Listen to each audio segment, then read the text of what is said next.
Okay, guys, welcome back to the show. And we start with the best thing ever. Now, there are bad parts of it, but it happened. It actually freaking happened the way that I predicted that it would.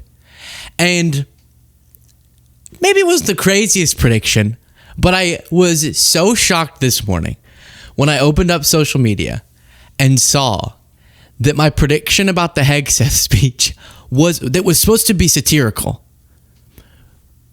was far closer than you'd ever like to believe to what Hegseth actually did. If you're ever going to stick around, because I need to take a second to really let this sucker breathe. If you're ever going to stick around through a segment, let it be this one. It's going to be a lot of fun. First, let me take you back. I think it was it Saturday, Cole? Sunday? Just Cole and I were here in the office, and we, on the show, discussed reporting about how Hegseth was calling, you know the story we talked about so many times, all these top military brass, the top leaders of our military, 800 plus people or something, to Virginia, leaving from around the world their stations to go to Virginia for something. And then we started hearing leaks that it was going to be just for a Hegseth speech. Is that really necessary? And so I laid out what I thought the speech was going to be like. And that's the flashback I'll show you. And then we'll look at some moments, and you probably have seen them, but trust me, it's better the way we're going to do it, of the actual speech. And it blew my mind. I think they have a hella warrior ethos. So it's a little irritating to me that they constantly have to solve a crisis even if it's not there. So again, this is this weekend before the actual speech happened. And so he's like, we're going to bring back the warrior ethos. Okay, guy who can't throw an axe out in public in New York City and also got thrown out of strip clubs because you were drunk climbing on stage screaming about Muslims and you're a former Fox News host and you've been okay, dude, I think they have the warrior ethos. Maybe you don't.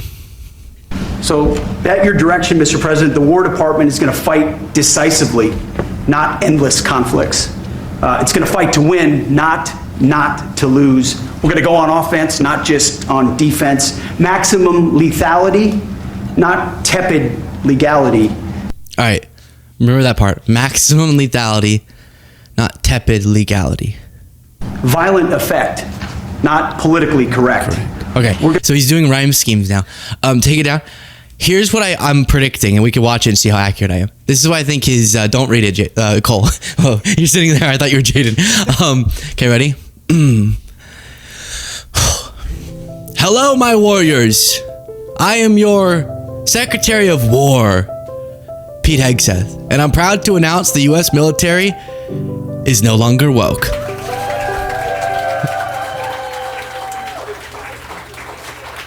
We're going to edit in some cheering and stuff and patriotic music. Ready? Maximum lethality, not tepid legality. Violent effect, not politically correct. Precision strikes, no drag queen open mics. Tactical mobility, no gender fluidity. Fighting in a hurry, no transgender surgeries. Shock and awe, no pronouns in law. Close quarters combat, no rainbow doormat. Yeah, thank you. Rules of engagement, no gender rearrangement. Target acquired, no polyamory desired. Fighting wrong, no seals and thongs. Thank you. No. USA. That's what I'm predicting that his speech is going to be. And we brought in from around the world the most critical leaders so that they could hear him deliver that speech. Wow. Thank you so much for watching. Okay, so I thought I was going to say, I played a little too long there. I thought I was going to say we'll compare. But I did say that at some point. And now we get to compare.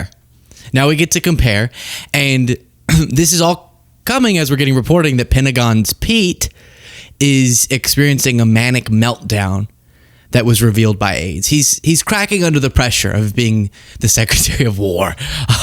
And so Cole gave us a clip of the Hegseth speech, but put a little bit of spice on it to portray what clearly Hegseth thought was going to happen at this event. And then I'll show you what really happened. So this is a real clip, but with a little bit of jazz on it. In other words, to our enemies, F-A-F-O.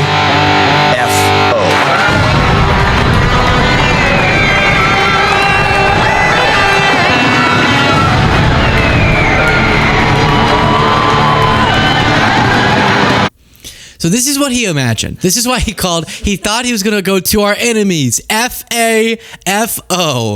Don't be doing Gen Z acronyms during your Secretary of Defense or Secretary of War speech, but he did.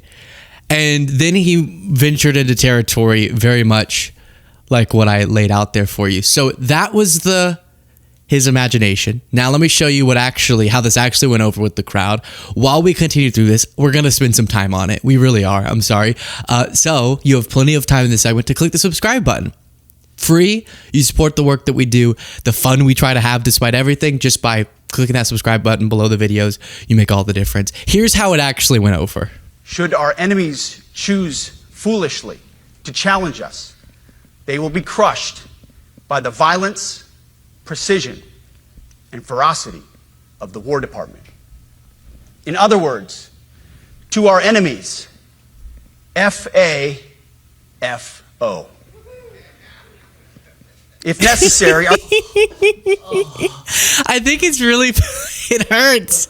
It really hurts. I think it's powerful if we do a direct side-by-side, because I kind of got in the way of that one. Let's see. In other words, to our enemies, F-A-F-O.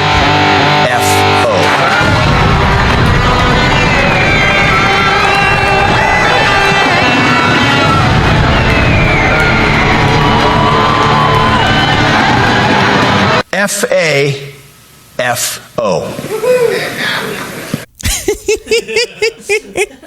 There were hundreds of people in the room, not 3. And it was, woo, I guess. And then we'll get to his feelings about fat. But first, what is here? I mean, this is exactly what I did in what I thought would be overblown satirical telling or prediction. Nope. It was just an actual prediction, I guess. Foolish and reckless political leaders set the wrong compass heading, and we lost our way. We became the woke department, but not anymore. Fighting wrong, no seals and thongs. No more identity months, DEI offices, dudes in dresses. See? No more climate change worship. No more division, distraction, or gender delusions. No more debris. As I've said before, and will say again, we are done with that shit. Removing the distractions. Clearing the way for leaders to be leaders. Yeah. You might say we're ending the war on warriors. I heard someone wrote a book about that. Trump spoke, I think, after him, and even Trump got more laughs than Hegseth, and more, oh, yeah. Hey, credit to the generals and the admirals and all these top people. They hopefully a lot of them understand that however they personally feel, some of them might think, yeah, we went too woke, and I'm happy that Hegseth is doing the war on woke, but they understand they're supposed to be nonpartisan. And sitting for a pep rally where you cheer as we're ending DEI is not the role that these highly respected, highly skilled heroes are supposed to be playing. And that's what Trump and Hegseth are trying to pull them into, using them as props for a political argument while he's saying that he's getting the politics out of the military. And I did call an active military member off the record to ask you're in the military, like how accurate was there really an epidemic of ideology that caused readiness to be horrible? And it was kind of like Hegseth goes there were moments where maybe the social trend of the time got a little bit too present, but he goes way overboard. So my intuition that maybe he's going way overboard had some testimony to back it up, but regardless, his delivery is just, that was a different person told me something similar, also saying it's sort of they actually happened, we disagree a lot on politics, to like some of what Hegseth says, but agree that the way that he says it is just, it's cringe. He then set his sights on fat generals. With physical fitness and appearance. If the Secretary of War can do regular, hard PT, so can every member of our joint force. Frankly, it's tiring to look out at combat formations, or really any formation, and see fat troops. Likewise, it's completely unacceptable to see fat generals and admirals in the halls of the Pentagon and leading commands around the country and the world. It's a bad look. He says it's tiring to see fat soldiers. I don't really understand that emotion. You just are walking around the Pentagon, there's like a larger general, and you're like, whew, man, I'm exhausted. I know he doesn't mean literally, but is this a problem? I know I'm not in the military. I haven't been in the military, so I do want to be respectful to that. But especially people who aren't even ever like older generals who are in a leadership position and are doing a management, making the calls, but they're not ever, and they would never be called to go like to the front lines or have to be fit. But I mean, okay, I'd love it. Let's do the sexiest let's get the sexiest military in the world award. I like it. And Pete can be the guy. I'm not railing against that. Strange rhetoric again. That's what's really occurred to me. And this is just mean. Newsom's office responded, it's completely unacceptable to see a fat commander-in-chief in the halls of the White House. Like, come on. Why would he post that? McDonald's cheeseburger. It's a photo of Trump, eating. AI Trump, not a real Trump. And I just think that that's fatphobic. I think that that's unbecoming, right, of a governor. Now, the president posting fat jokes about Chris Christie, that's presidential. But a governor posting these types of things, I just don't think it's I just don't think that it's becoming of a governor. Let's keep listening to this. My approach has been simple. When in doubt, assess the situation, follow your gut, and if it's the best for the military, make a change. We all serve at the pleasure of the president every single day. That's literally not true. Cabinet officials, you can make that argument. I've always found it weird in political TV shows, and that phrase in reality is used, but I get it. Political appointee, I guess they're going to serve at the pleasure of their boss. That's specifically not true with the military. Yes, at the top of the chain of command, the commander-in-chief is there at the top. But they are called to follow lawful orders. They are called to have above all else an oath, a dedication to the Constitution. And I think a lot of this, the military has gone woke stuff started with them just hating that General Mark Milley made a reference to Trump. We don't take an oath to a country. We don't take an oath to a tribe. We don't take an oath to a religion. We don't take an oath to a king or a queen or a tyrant or a dictator. And we don't take an oath to a wannabe dictator. We don't take an oath to an individual. We take an oath to the Constitution, and we take an oath to the idea that it's America, and we're willing to die to protect it. This is where it all started, because they had to come up with an excuse. This is really, hear this, this is profound. Whoever's saying this really deserves some kudos on this. You had to come up with an explanation for why all of these former heroic military leaders and active military leaders, this was at the retirement ceremony for Mark Milley, if I'm not mistaken, and I might be mistaken, but it was at some speech, and obviously he was the chairman of Joint Chief of Staff, and that's so high up, right, in military leadership. And it wasn't just him either. Former General John Kelly, Trump's former chief of staff, had similar abhorrent things to say, correct things to say about Trump.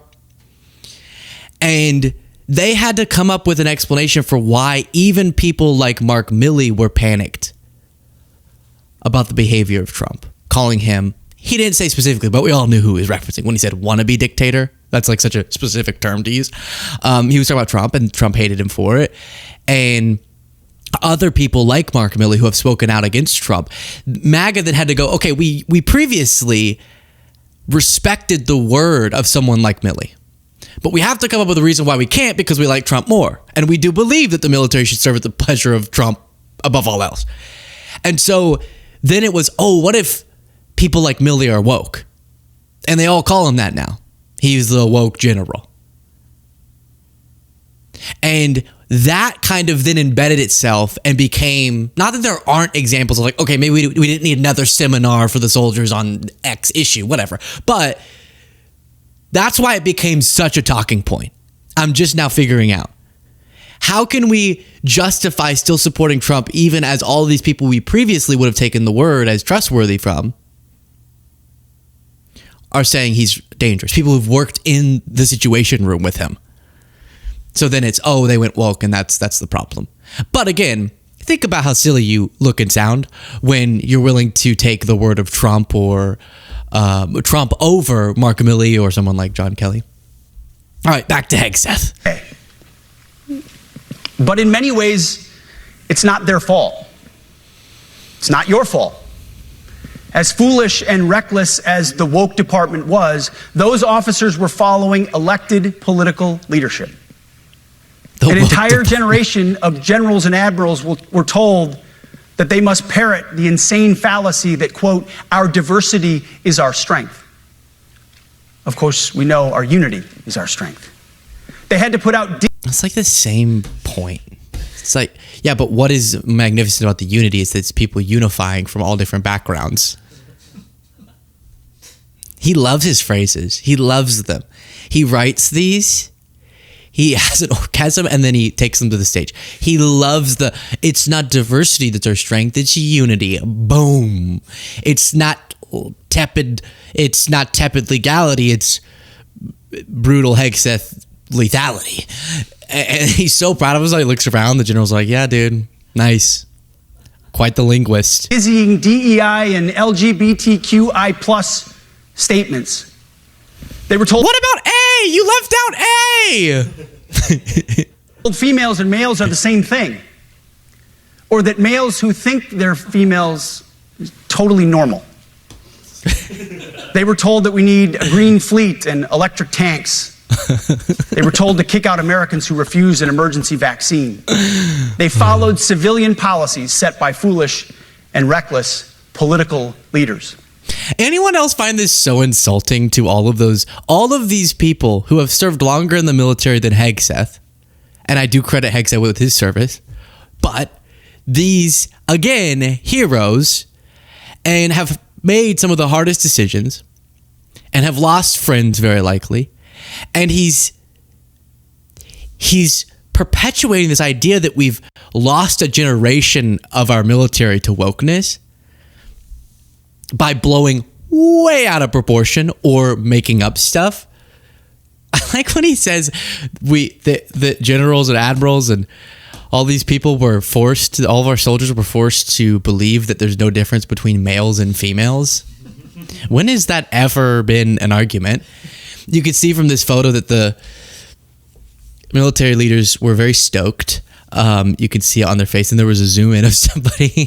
They probably were just wiping their face, but it is funny to see them not exactly wowed by what Hegseth had to say. He wrote, "Today we end the war on warriors." Ah, it's so good. Another one of his phrases he's very proud of. Is there more? He just kept going. But if the words I'm speaking today are making your heart sink, then you should do the honorable thing and resign. We would thank you for your service. But I suspect, I know, the overwhelming majority of you feel the opposite. These words make your hearts full. You love the War Department because you love what you do, the profession of arms. You are hereby liberated to be an apolitical, hard-charging, no-nonsense, constitutional leader that you joined the military to be. You just said that they serve for the pleasure of Trump. And then you're going to tell us that you're depoliticizing the military. I love how he says, if the words I'm speaking today make your heart sink.